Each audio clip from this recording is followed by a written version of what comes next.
sicuramente più limpedo, basta vedere il canale con l'acqua super calma, non ci sono le navi, traffico zero, certo che è più pulita.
Okay, all right. I think we are live now. Okay, yep, we are definitely live now.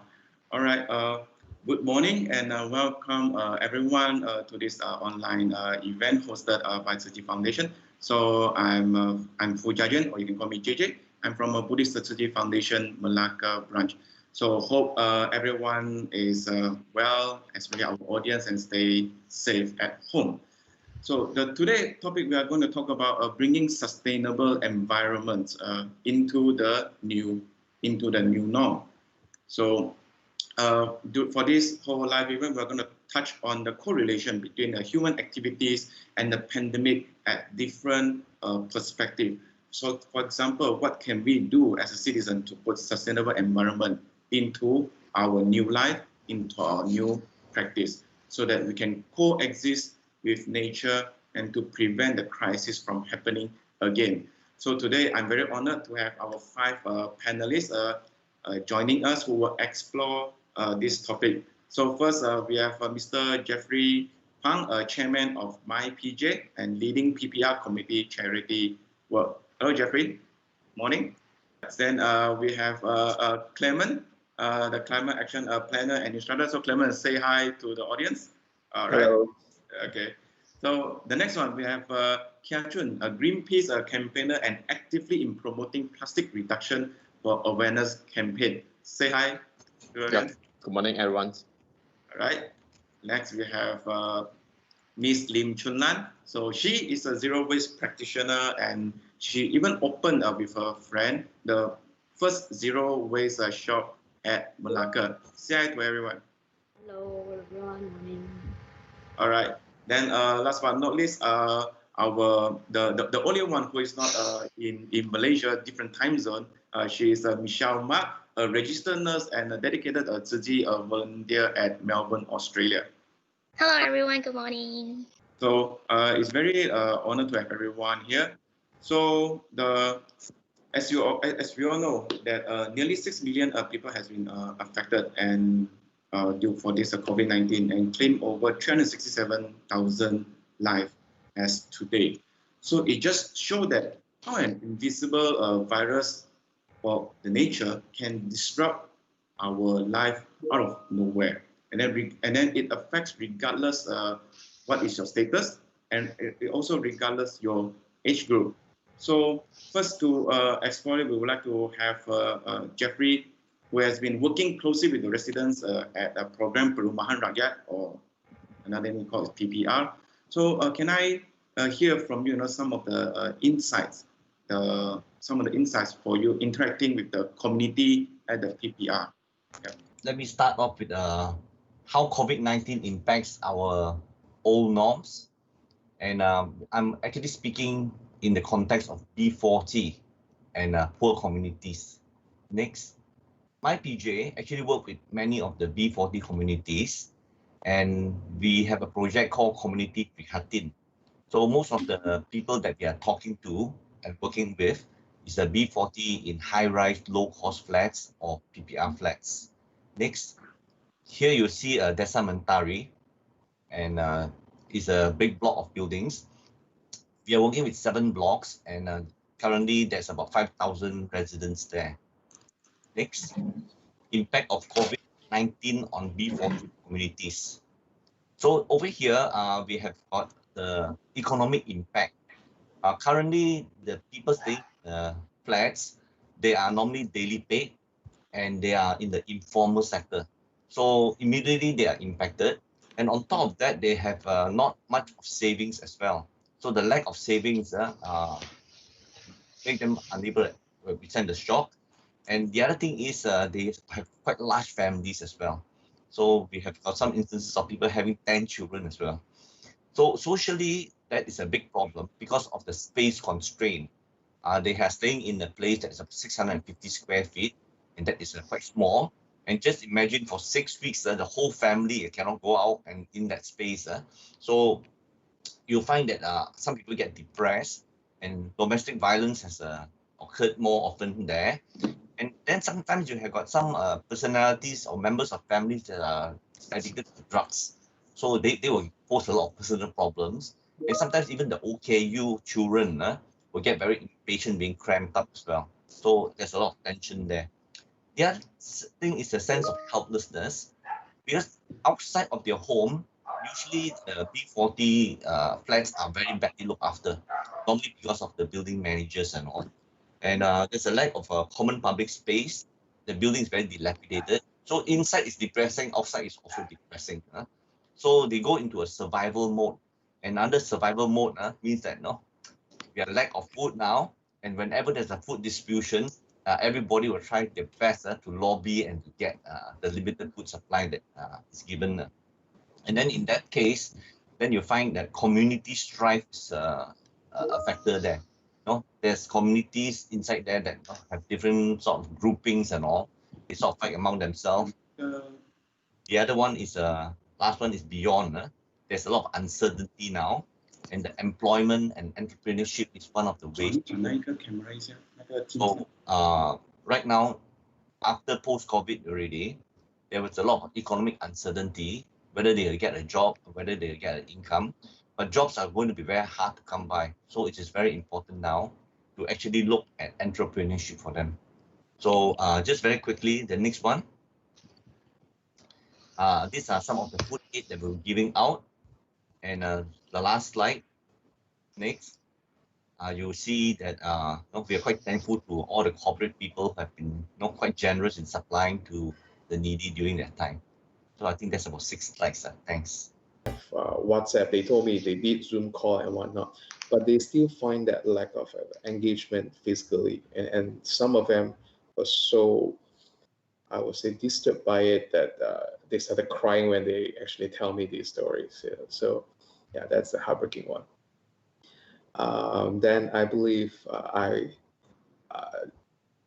moderator also told me to share how they handle this, how to handle this, and especially if you're a parent and you're listening to it, how do you deal with it?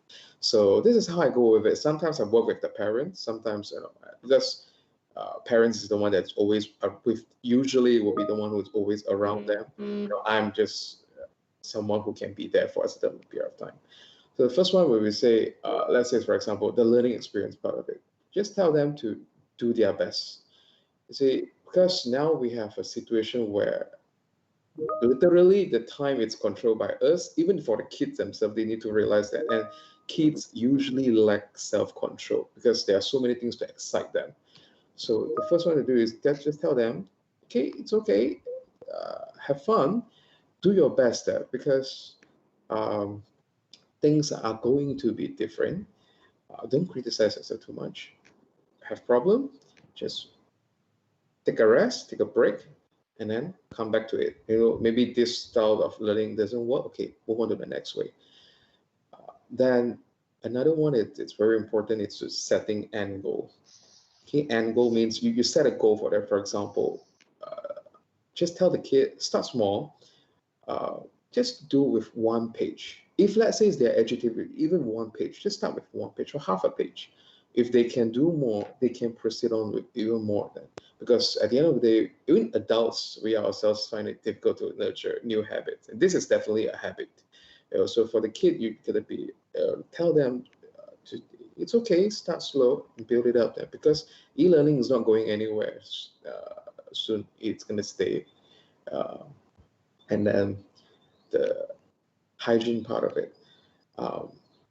By keeping, my way of saying is to just tell parents and just remind the kids that every time when they're about to go out, just tell them, by you keeping your own hygiene, you keeping a good hygiene itself, you are already joining millions of people out there who's trying to stop the spread already. Because when you have good hygiene, you stop it. You have it, the transmission stop to not go to the next one. So that itself, you are joining lots of people out there to actually curb this situation. So just tell them to be open to it and be okay with it. It's okay to have fear, but manage it.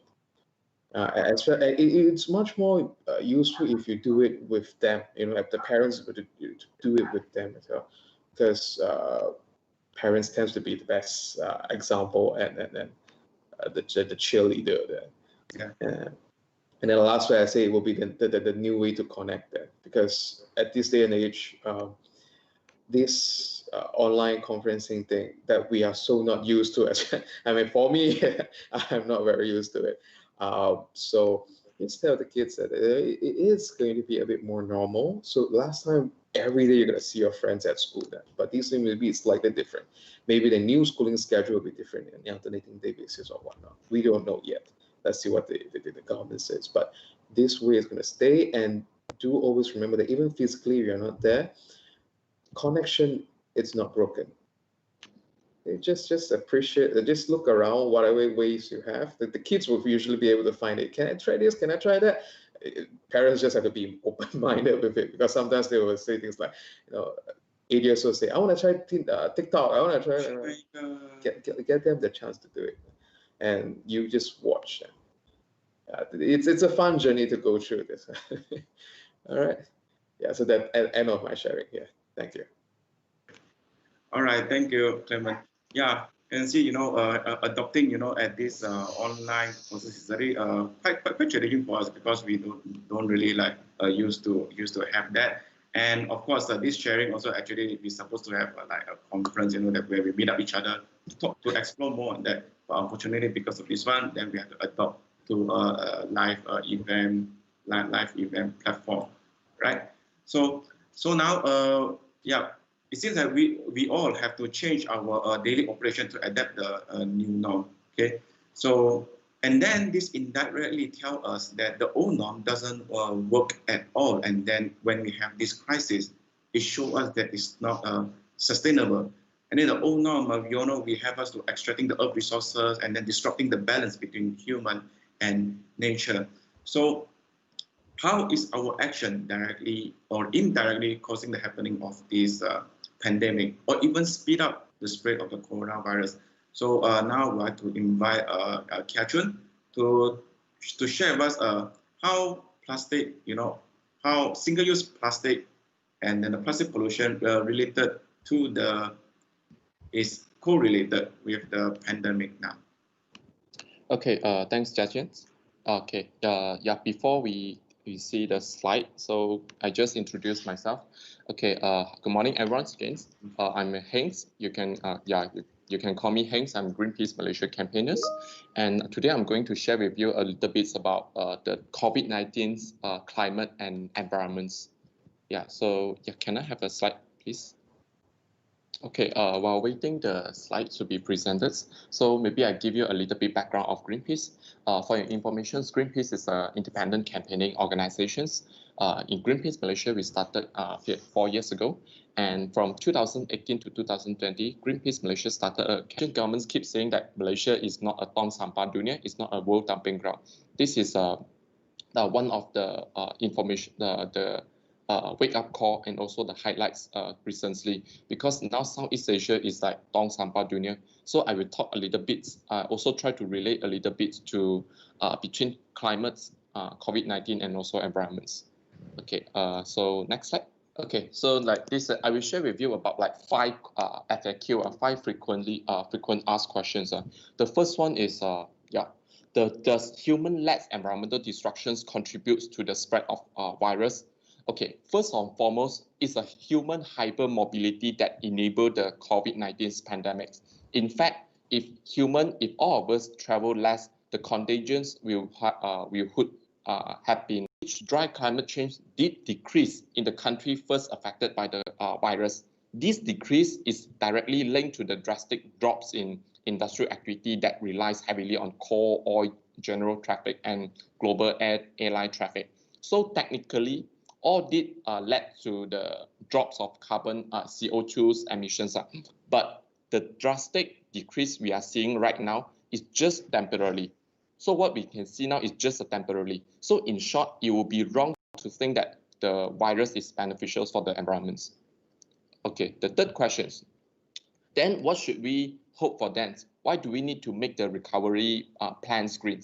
As what WHO notes, climate change is likely to have a major consequences on infectious disease transmissions, just like COVID-19. Climate change multiplies inequality and affects the society, the most vulnerable and marginalized people. So in these times of crisis, it is important that public fund flow towards the strengthening the social and ecological system on which we depend on. Thinking ahead to prevent the next public health crisis means acting now to address the existing injustice as well as climate and also biodiversity crisis. So what we can do now is to also pressure governments, ask the governments from all around the world. We also can start from ourselves to support a low carbon recovery programs, just like Green New Deal. Next questions. So what we can do? The first thing, make ourselves heard to influence the recovery plans that we want to see. The second one is liberate ourselves from fossil fuel capitalism, deforestation, and prepare ourselves for future economic system, like driving inspirations from the Green New Deals and push for the recovery plans that focus on green economic system, which is crucial. This is, we can send this, that's why we can send a clear and loud messages to our policymaker. So last questions. Okay, I received these questions, I think a lot of these burning questions from many people. So how to stay safe and healthy and eco-friendly? Because during COVID-19, a lot of people use many like single-use plastic. So the questions that we want to throw out is disposable or single-use material or single-use plastic safer than reusable? So I can share with you that not really, because a recent study has shown that virus can remain viable on inert surfaces, which like with varying lengths of time depending on the surface. For example, 4 hours on coppers, 24 hours on cardboards, 48 hours on stainless steel, and up to 72 hours on plastic. So based on guidance from WHO, so cleaning the surface with a simple disinfectant is the most effective way to kill the virus and protect ourselves. Like dishwasher, simple hot water, soap can be used to disinfect surface on an reusable item. Similarly, like washing our hands with soap and water and avoid touching our eyes. All these are effective. So the bottom line is that reusable items are safe to use when clean it with soap and water, and there's no substitute to 100% thorough hygiene. Next. Okay, so the conclusion is like I will put this as a 4C: compassion, cooperation, courage, and choice. So this virus does not have a nationality. It does not have an agenda or political affiliations. It exists to spread where, when, and how it can. the only thing it can stop is through community and also corporations from all of us. So we have to lead it by example, extending our values, platform, and knowledge to others, especially and these are most vulnerable in our society. So the COVID-19 pandemic has created a rare, like crack system, left us to create a better world. Next. Yeah, when we talk about economy, there's a word eco in the economy. So if we want to push for a sustainable economy, we have to start from ourselves. So the future is our hands. Thank you very much. All right, thank you, Catherine, for sharing very, the connecting the dots, between the COVID-19 and also our sustainable environment. It's no doubt that there is a great connection there, and we have to really acknowledge, the happening of this. Okay, all right. So we will now have Michelle to share with us, because at the previous video, we showed that the studies show that there are 75% of emerging infectious diseases come from the animals, including COVID-19 itself. So Michelle, can you share with us why is it so? Okay, right. So before I begin, I would just like to share a picture that I recently saw in the social media. To me, this picture really tells us reflects the situation that we are all facing now throughout this NCO period. And we humans are being told to stay home and practice social distancing in order to flatten the COVID-19 outbreak. But how many of us really understand and why all this is happening and what is the main cause of this pandemic outbreak? So as we heard before, SARS, MERS, bird flu, Zika virus, Ebola, and now the COVID-19. All of it has one common thing that we all probably have left out. They are all the zoonotic diseases.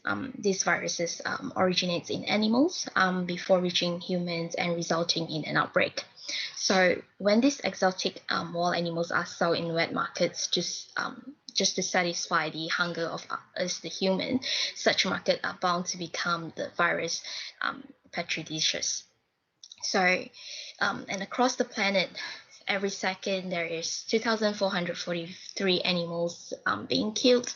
And every day it's over about 210 million innocent creatures are being slaughtered. And every year we lose about 77 billion animals due to the craves of the humans. And we humans, we only have 77 billion people in the world. But the amount of animals being killed are 10 times more compared to humans. And according to the Buddhist belief, the killing of animal creates enormous collective negative karma and brings about the retribution of war and suffering. If there are no such killing of animals to satisfy the human cravings, the world would be at peace. Eating a vegetarian diet also would help to nurture compassion towards animals. The Buddha teaches us to relieve the suffering of all sentient beings. I think it's not only the Buddhist religion is telling us to relieve suffering, but I believe all other religions want to do good and want us to help each another. So animals are also a living being, and this includes the animals are being raised for meat, grow up in cramped areas, be it cattle or hens. They live in a confined space that may not be even big enough for them to turn around. Animals are sentient beings living in a human environment for the whole life. They harbor hatred and also resentment. We learn to be compassionate towards animals by wishing that their lives could be spared. So more importantly, the act of eating meat not only involves taking a life, but also allows us to be more indifferent to the suffering of animals. So when our heart is filled with indifference, there is no room for compassion to grow. And when we have nature compassion for animals, keep a vegetarian diet, we are actually protecting their life and also our life. So this is the part that I would like to share, and we'll continue after this. All right, thank you, Michelle. Yes, so actually we all can see that by just, I think every audience now can really start to see that by changing our habit, it can actually help out the environment and also preventing the crisis from happening again.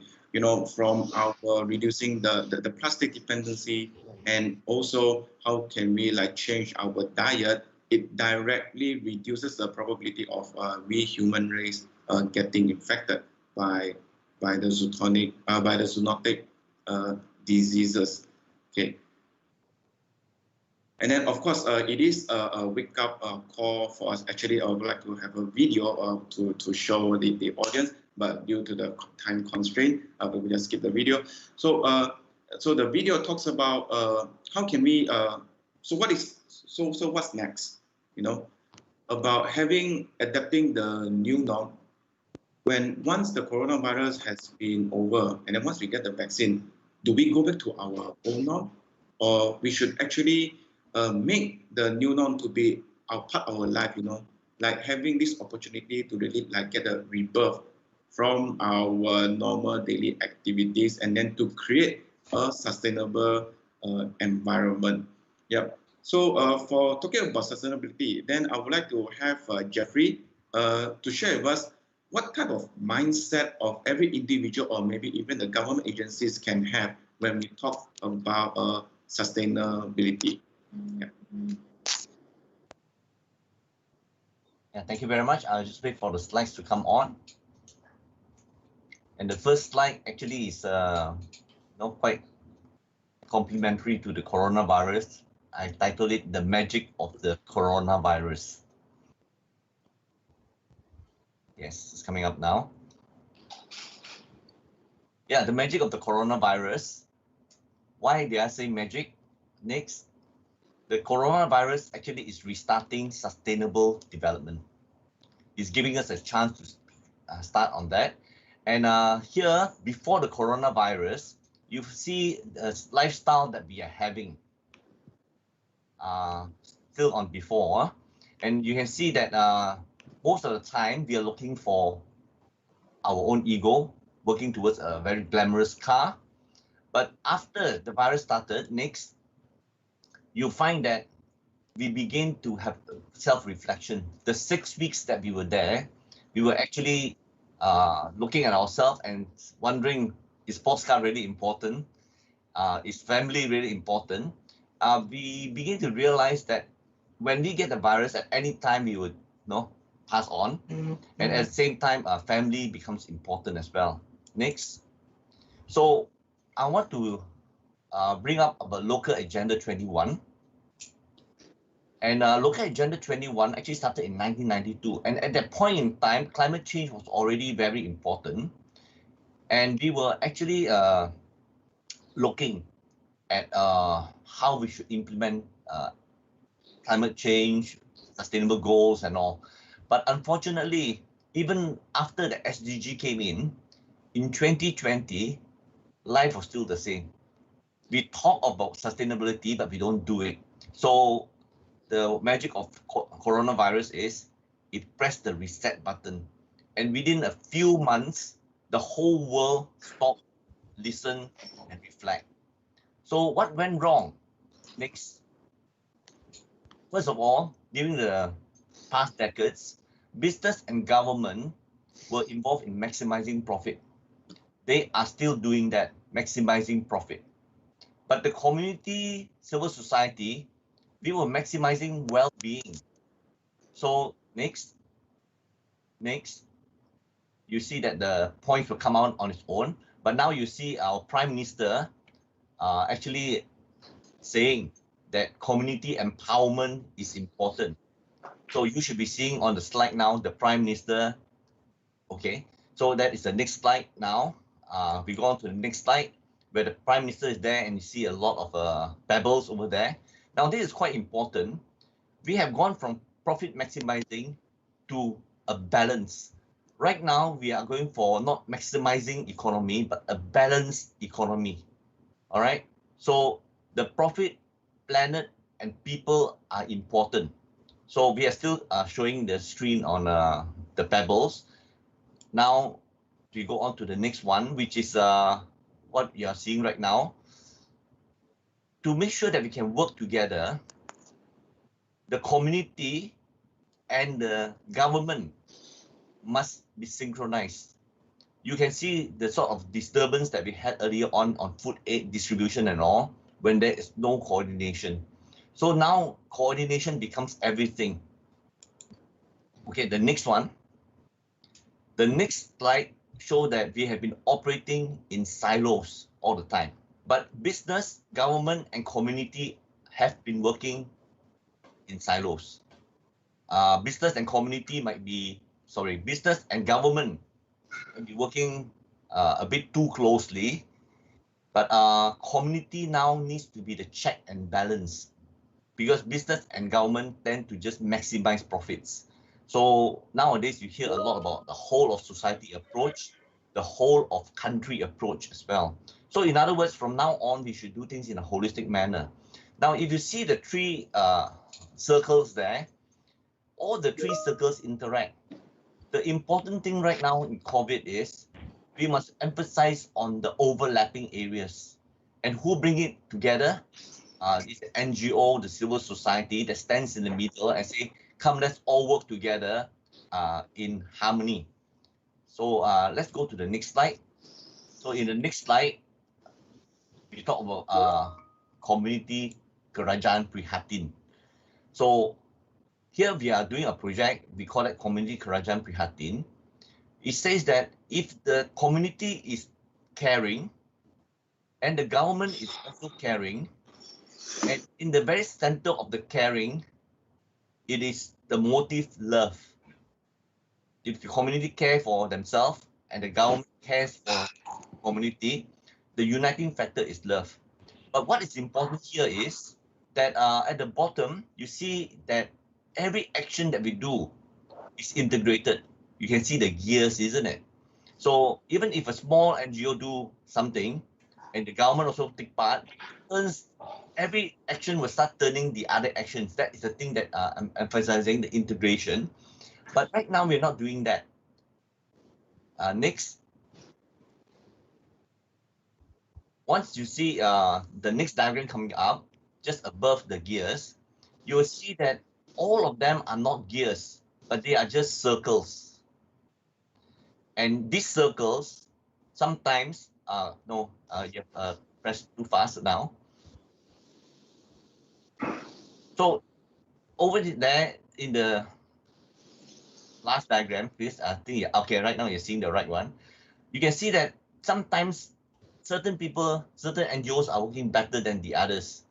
And then you see that they are turning very fast, but it hasn't got any benefit to other NGOs or to other government departments. They are just in silos. Sometimes they call that syok sendiri. So very important that we must actually be integrated. Okay, so the diamond perspective of sustainable development is important. When we are talking about poverty, you can substitute the word sustainable development as well. But in the context of poverty, we do not go in and just help people in poverty. You have to look at many things. So there are the physical environment, the health factor, their own behavior, the community politics that you must take care of, their work attitude, their parenting skills. Everything is multidimensional. So even if you look at recycling, there's so many things involved. Governance is involved in recycling as well.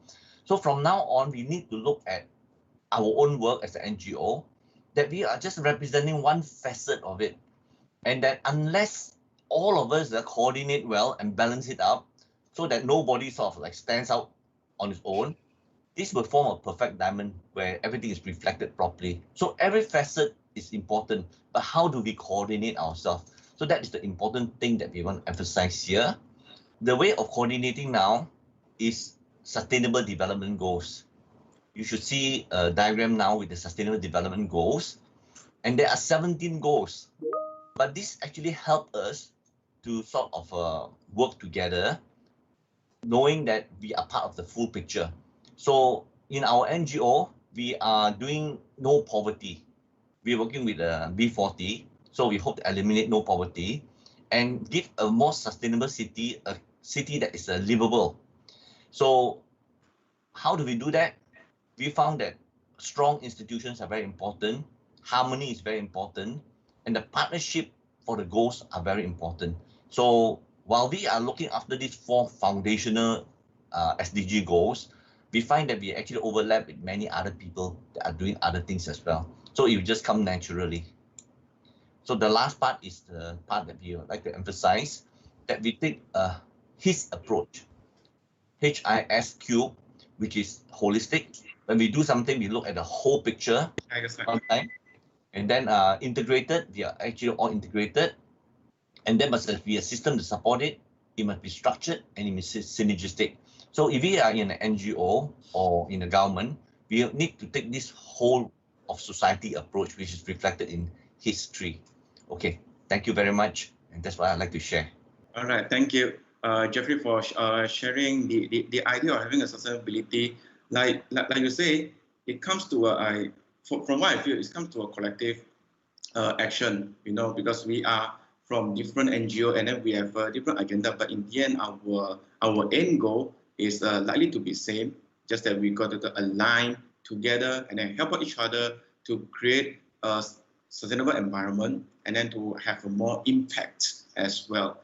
So next one, Michelle, would you like to share some of the what are the values that we need in our the new norm? Okay, so in this new norm, and what is the best way, or I would say the solution to probably end or either flatten this pandemic? So I would say that let us all open up our hearts and cherish and respect everything that we have, as well as the living beings around us. So everyone needs to repent for the past wrongdoings that we have done, but how? And as per Master Cheng Yan, the founder of Tzu Chi Foundation, she said the simplest way is through practicing vegetarianism, as this earth is not only the home to us humans, but also shared by all other living beings.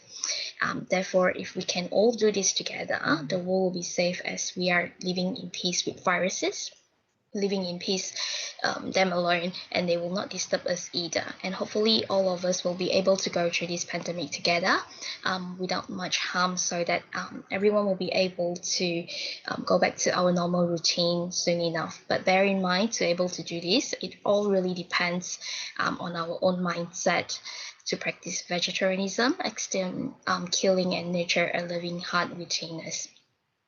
And before I end my session today here, my part of sharing, I've got a movie that I would like to share with every one of you here. You can actually go and have a watch during this MCO period, I would say. It is a really inspiring and also a life-changing video. And the name of this movie is called The Game Changer.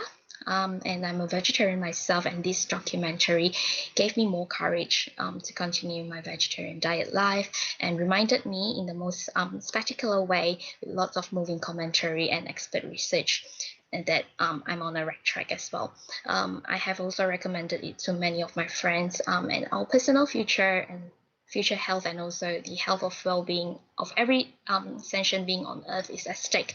So I just a strong recommendation, everyone, let's watch this documentary if ever you have a time to watch this movie.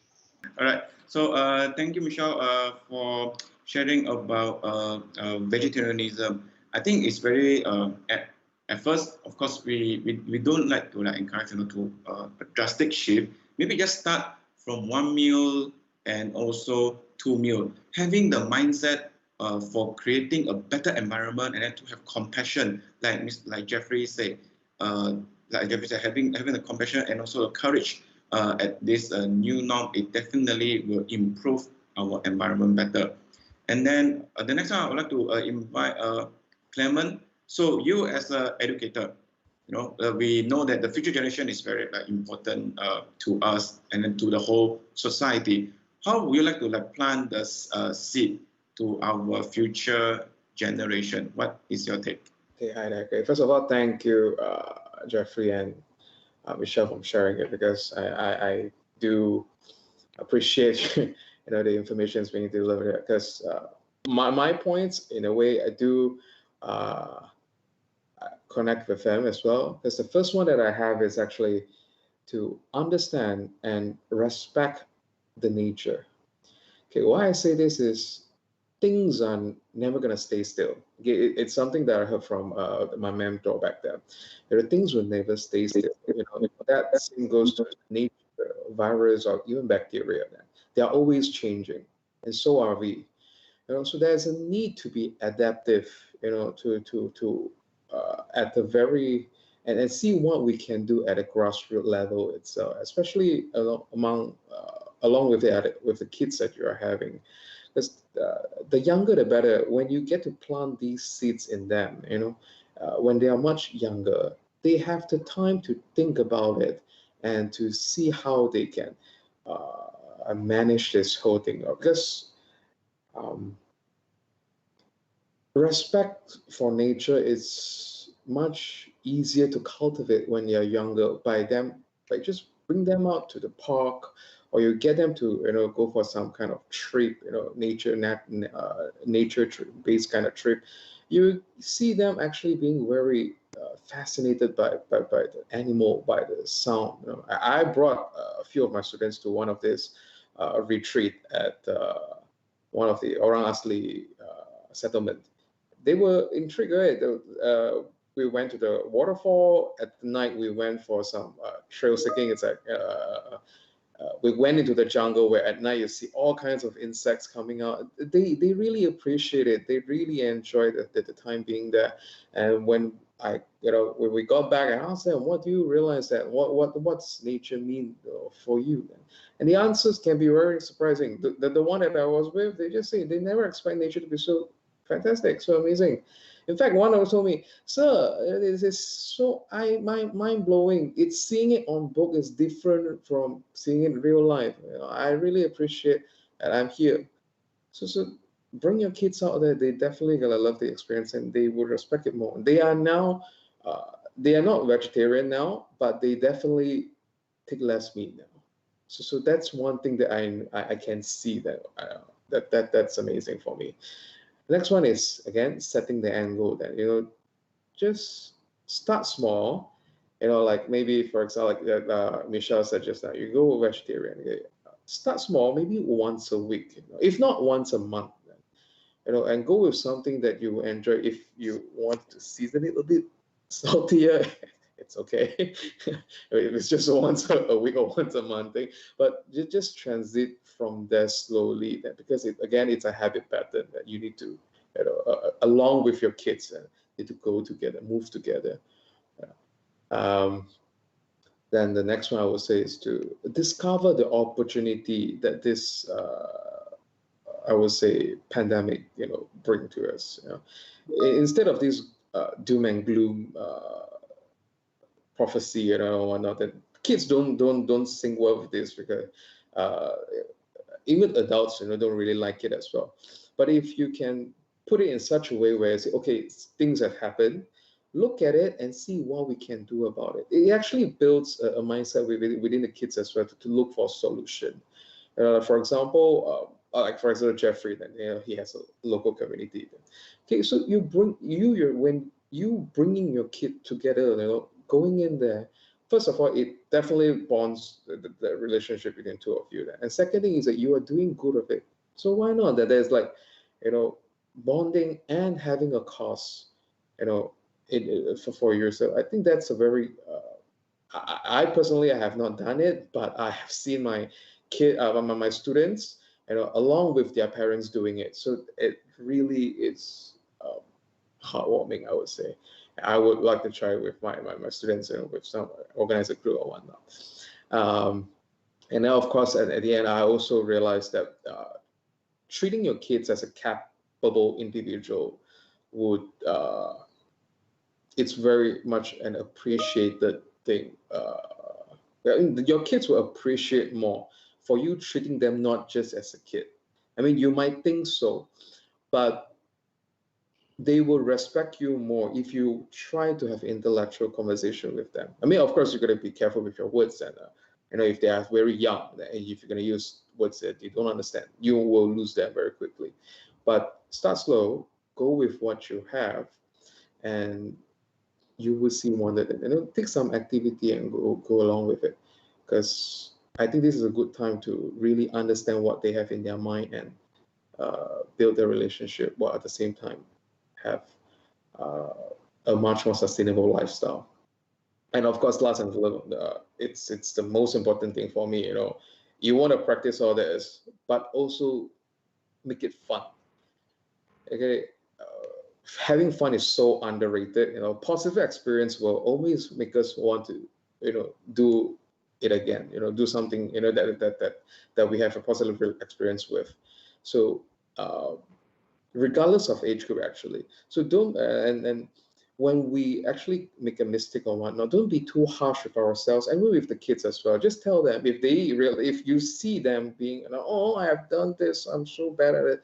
Just tell them it's okay. If you set your end goal, if you already set it, okay, then are you doing your best? If you're doing your best, okay, this is just another thing that we learn from, and then we move on. Because guilt, it's not exactly a good motivator. Especially with kids as well. So I'll say, yeah, make it fun. so that's my sharing, and based on the experience I have with the students I've worked with. Okay, thank you. Okay, JJ, back to you. All right, thank you, Clement. Yeah, sometimes, in order to, let the children know about it, having fun is, something that is like, I never consider it, maybe we as adults, we look at things, very serious, but we need to have a different, a fun approach for the children in order to understand the complexity, and the situation that we are facing now. Okay, so I think Chulan has been waiting for quite some time now, all right? So Chulan she practiced zero waste lifestyle. So at the individual, we compare to our individual, so we can see some of the institute that they can do, and then in the end, it comes to us, how can we take part in this creating a sustainable environment. So Chunlan, would like to share with us? Okay, thank you, JJ. Yeah, it's been a while. So can I have my screen, please?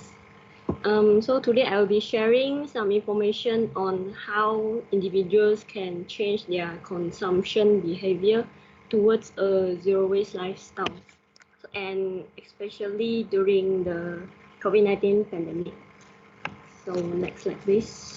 So we can see this is the latest information from SW Corp. So you can see the average waste generation for Malaysian is 1.17 kilo per day. So in total, current population in Malaysia, we have generated 38,000 tons of solid waste per day. Sorry, I think I missed in the slide.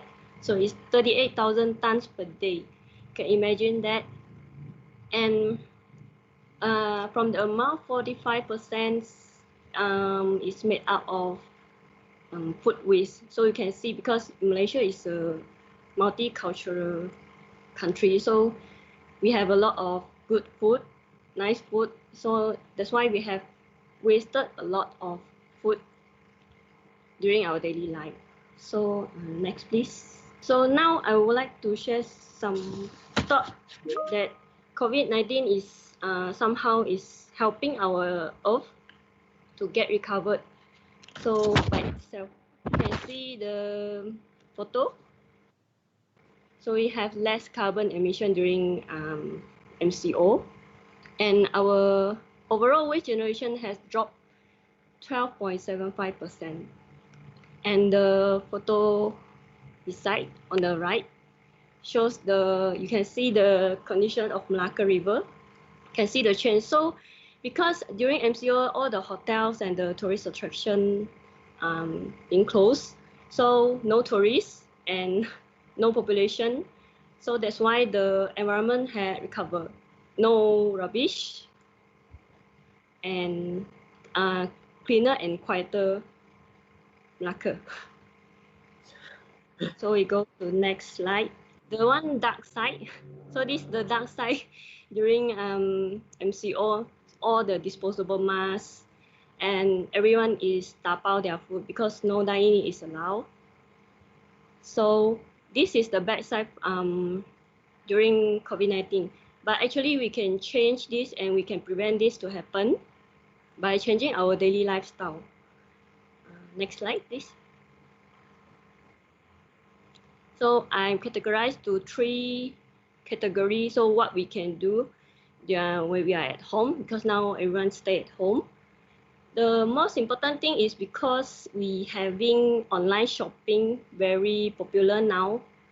So actually we should not spend too much time on online shopping, because online shopping will need a lot of packaging. So all the packaging are we can say that is disposable because we only use for one time, and then we cannot use it anymore. So next we can should wash your hands frequently with the bar soap. But if you don't have bar soap, you can just use the liquid, because when we are buying liquid hand wash, so we will consume a lot of bottles. But of course, the bottles you can recycle afterwards. And next, we can do separation at home. Just separate everything that they are recyclable: plastics, glass, aluminum cans, tin cans, separate. And then you can see with separation, your rubbish bins won't fill up so fast. So this is what I do. And with the food waste, of course, we have a lot of food waste at our home. So if you don't throw it, just do composting at your home, so that the compost you can use as fertilizer afterwards. And make eco bricks. This one I think I have no time to explain, but you can just the plastics that are unrecyclable, we can actually use to make eco bricks instead of throwing to the rubbish bin. So at the workplace, we should practice social distance and bring your own container to your workplace, or tapao, or just if you want to buy a milk tea, bubble tea, so you just bring your own container. And you might also create a recycling spot at your workplace and share with your colleague, your friends, that how you've been doing this and how you feel. So if you are in the public, so please wear reusable cloth mask if you are not exposed to the public. So for example, when you're going to like pharmacy or grocery shops, you can just use the reusable cloth mask and you just wash it. Don't have to spend too much on the disposable mask, because now the mask is not as cheap as the previous time. And bring your reusable bags to when you are going to grocery. Say no to plastic straw, and choose reusable and compostable products before you purchase anything. Okay, so this is the slide. Next slide, please. So this is what we should do and we don't do to prevent more waste to be created. You can just have a look at it. You can buy bulk and you can swap with others instead of buying a new clothes. Okay, next please. And this is the one I want to mention. We don't need a handful of people doing zero waste perfectly, but we need millions of people doing it imperfectly, because as the photo shown, I feel when I want to practice zero waste, but it somehow helped to reduce a few plastics as well. Next slide, please. So that's all from my presentation. For information, you can just find out from this Zero Waste Malaysia page and also my page back on that store. Thank you. All right, thank you, Tuna, for sharing some tips of practicing zero waste. So as you can see, it's not hard, but it's challenging. Okay? It's not hard, but challenging. It takes time for us to really like do from the baby step, and then to proceed more and more.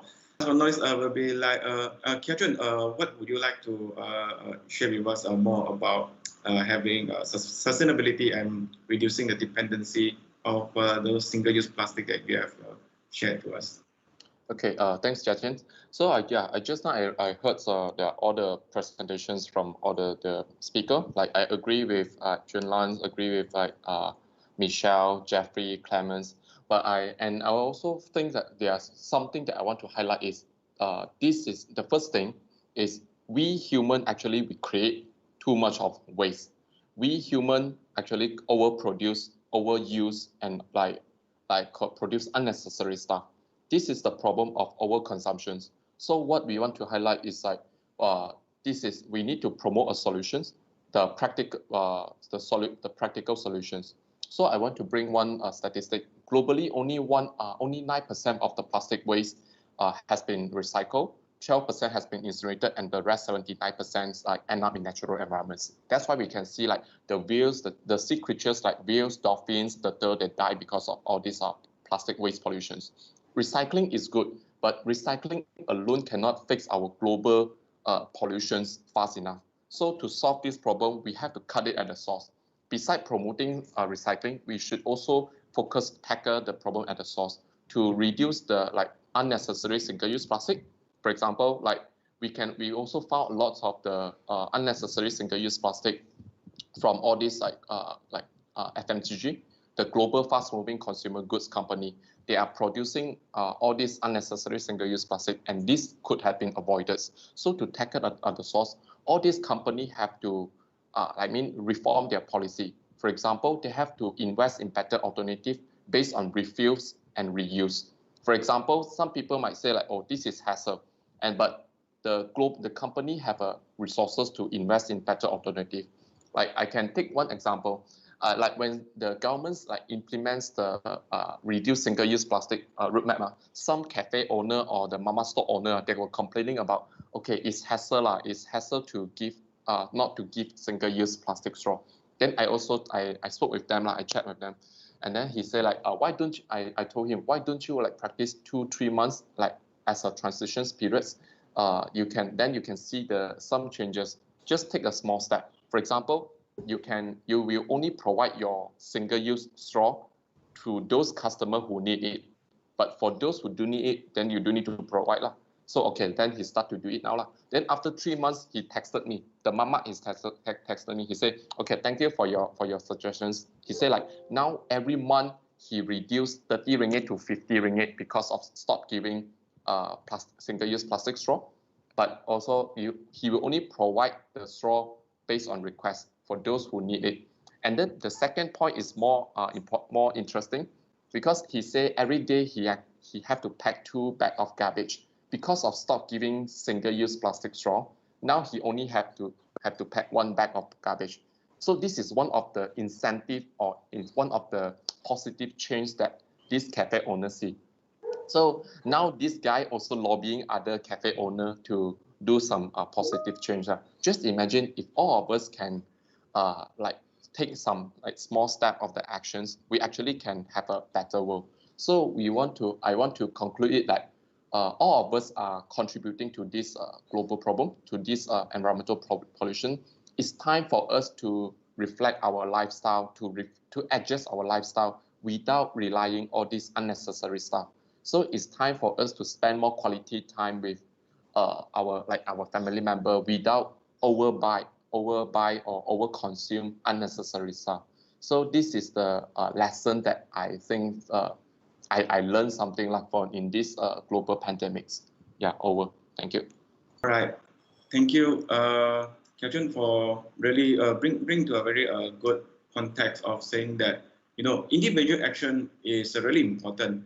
But I think what is stopping the individual action to really have a big impact is how can we, believe it in a very strong, deep way, and then we are committed in doing, in also to change what we use, what we get used to. Yeah, it's very, very, very essential in our topic in talking about sustainability.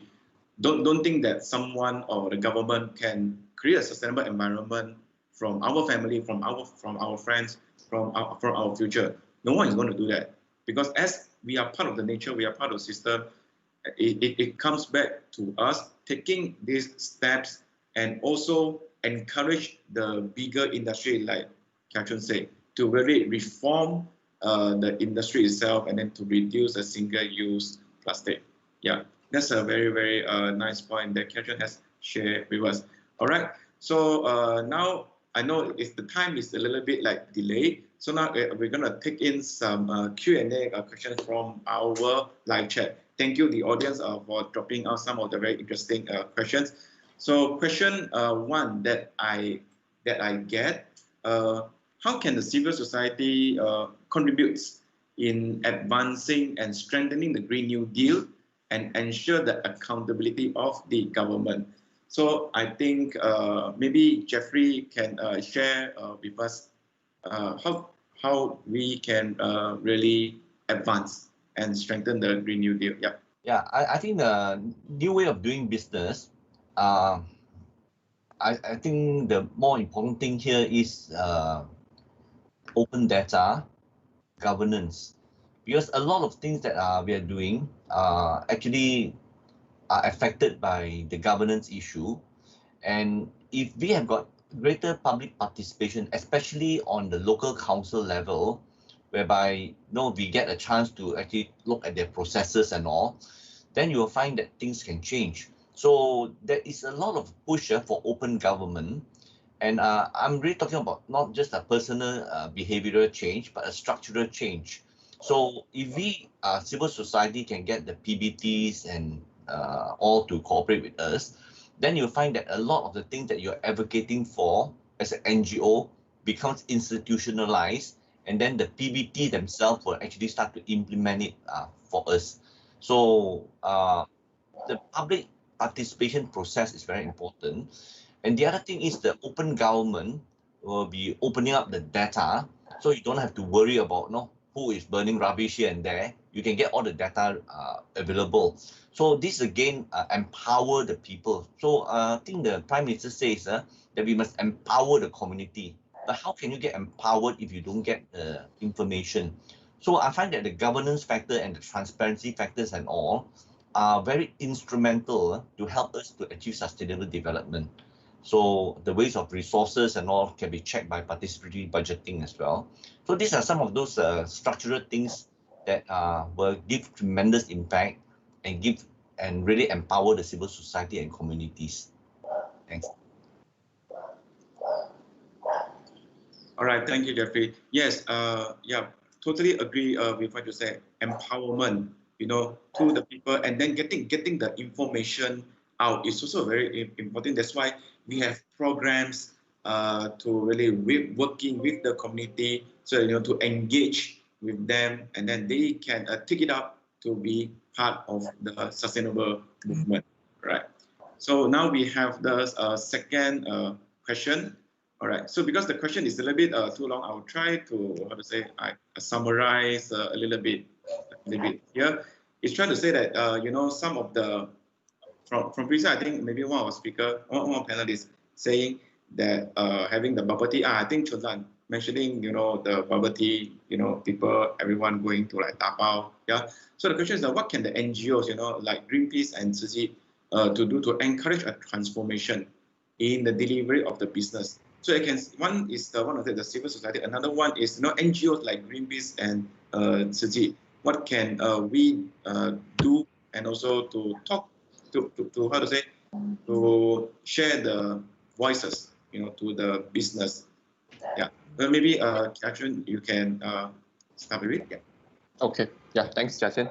Okay. For your information, Greenpeace International, we always every year we publish reports. Recently, we published reports called the Crisis of Convenience. All these reports are actually exposing the big polluter. The big polluter means like the 1% of the richest company in the world. Actually, they're maximizing the profits, but actually they're putting the problems, they're causing the problem, and let other people to deal with. So every year we publish the reports we have a scorecard to pressure the global fast-moving consumer good to have a roadmap to reduce unnecessary single-use plastic, and they have to fulfill their promise to invest in an alternative based on refuse and reuse. This is the first thing. The second one, from the governments or also from local community side, what we can push is that push for developments and also sustainable developments, low carbon economic developments that also make it easier and available to people. Because when we talk about protecting environments, people will think that it's hassle, it's expensive, but we actually have a cheaper options, also easier options. So that we also like engage with the governments, talk to governments to make the policy based on two factors. The first one is make it hassle-free. For example, like what Jeffrey had mentioned, transparency is important. Public participation is important. We need to engage with the local community, let people to choose what kind of development they want around their lands, around their kampong. So this is very important. And then make it the information accessible, make it hassle-free. And then the second one is incentivize. Like for example, we are like the people will only change when we see some like direct benefits. For example, if the governments provide some incentive or tax rebate for the corporations who are making commitments, of the community who are making commitments, they will be allowed to get like tax incentive. This is a way that we can push for change. So the 2 points that I want to highlight is like make it hassle-free and also incentivize the system. Yeah, thank you. All right, thank you, Kiachun. Michelle, would you like to add on this question? What we have been doing is it's definitely from the 5Rs perspective, whereby we reduce, refuse, repair, and then we'll try to reuse whatever things that we can use. So, and for the people out there nowadays, especially when we do the takeaway food, so the tapao, so probably encourage everyone to bring their own utensils and also their takeaway container. That would really make a difference. Every one of you and every single one of you that do this action will actually help to protect the world and also the ecosystem of the earth as well. All right, thank you, Michelle. Yeah, so it is a bottoms up approach, you know. So it works both ways, the top down and then also the bottom up. Both have to be like work together with that effort. We can definitely fight the climate change, which is the topic that we have been. Don't get overshadowed, you know, by the COVID-19, because once COVID-19 has been released, or once we get the vaccine, we got to remember that there is even life and death crisis that we are going to face, which is the climate change. So I think really we have to bear in mind that this new norm has to be adapted in a sustainable way for the environment and also during this pandemic as well. Okay, all right. So that is that's the last question that I'm going to have for all of our panels. So our session is coming to an end. Sorry to the audience that we have delayed around 20 minutes for the technical difficulties. Okay, thank you for staying with us. So already a big thank you to our panelists who have been sharing and also spending our time with us to let us have a bigger view about sustainability and also what can we do at this period of time. And then it's very important because when the next crisis comes, at least we are ready, you know, to easily adapt at this kind of new situation, and then we are not creating more problems and also more trouble to the society and also to the family and especially to the nature. All right. So that's all for our session. Thank you so much for the participation of our panelists. We have our panelists to say bye. Okay, don't hang out first. You know, we're gonna say bye to the YouTube audience first. Yeah. All right. Okay. Bye. Okay. So, Bye bye. Okay.